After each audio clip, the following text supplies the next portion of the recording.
কালকে যে ঘটনা ঘটেছে আপনার সঙ্গে, জলাভূমি রক্ষা করতে এসে হেনস্থার শিকার হতে হয়েছে কয়েকজনের দ্বারা, তারা কারা?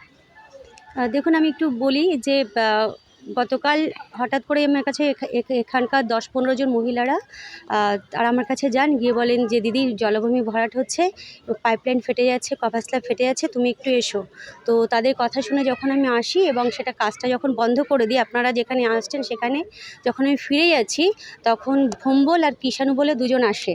এসে এমনি আমাকে হঠাৎ করে বলে যে তুমি এটা আটকে দিয়েছো? আমি বললাম হ্যাঁ আটকে দিয়েছি, জলাভূমি ভরাট হচ্ছে। বলছে তুমি এখন আর কাউন্সিলর নেই, পদত্যাগ করে দিয়েছো, তুমি কোন সাহসে পাড়ায় ঢুকছো? তোমাকে পাড়ায় ঢুকতে দেবো না, এবং তুমি কি করে পাড়ায় ঢোকো আমি দেখে নেব। আমি তখন ওদের বললাম যে আমি তো এই পার্টেরই আমি ভোটার, এই স্নেহচা আবাসনের এই পার্টেরই ভোটার, এবং আমি পাশের একটি স্কুলের সহশিক্ষিকা, সরকারি স্কুলের সহশিক্ষিকা। তো আমাকে তুই পাড়াতে আসতে হবে, তুই আমাকে কি করে আটকাবি? বলছে আটকাবো, আমাদের নির্দেশ আছে। বললাম কার নির্দেশ আছে?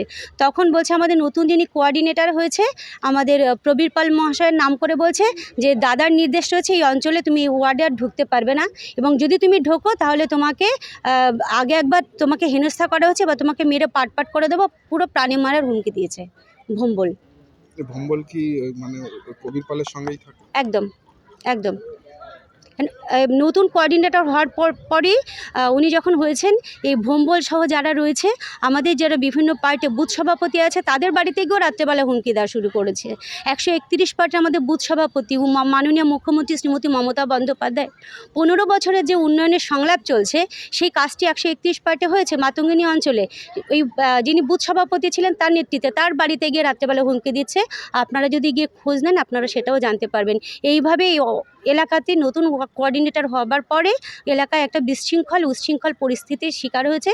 আমি নিজেও আতঙ্কিত যে আমি কীভাবে স্কুলে আসবো আমি নিজেও জানি না। এই যে যারা জমি মাফিয়া রয়েছে, যারা জলাভূমি দখল করছে, রীতিমতো দেখা যাচ্ছে যে দিনের আলোতেই, আপনারা কি এর এগেনস্টে লড়বেন? একদম একদম, প্রাণ যায় যাবে কিন্তু রক্ষা করে যাব। মাননীয় মুখ্যমন্ত্রী শ্রীমতী মমতা বন্দ্যোপাধ্যায় তিনি বলেছেন কোনো অবস্থাতেই জলাভূমি ভরাট করা যাবে না, জল সংরক্ষণ করতে হবে, জল ভরো প্রকল্প। তো সেখানে দাঁড়িয়ে আমরা এই জলাভূমি রক্ষার জন্যে আমাদের যতই প্রাণের হুমকি আসুক, যা কিছু হোক, একজন সাধারণ নাগরিক হিসাবে, এই অঞ্চলের মানুষ হিসাবে আমি এর লড়াই আমি চালিয়ে যাব। আমার নাম গোপা পাণ্ডে।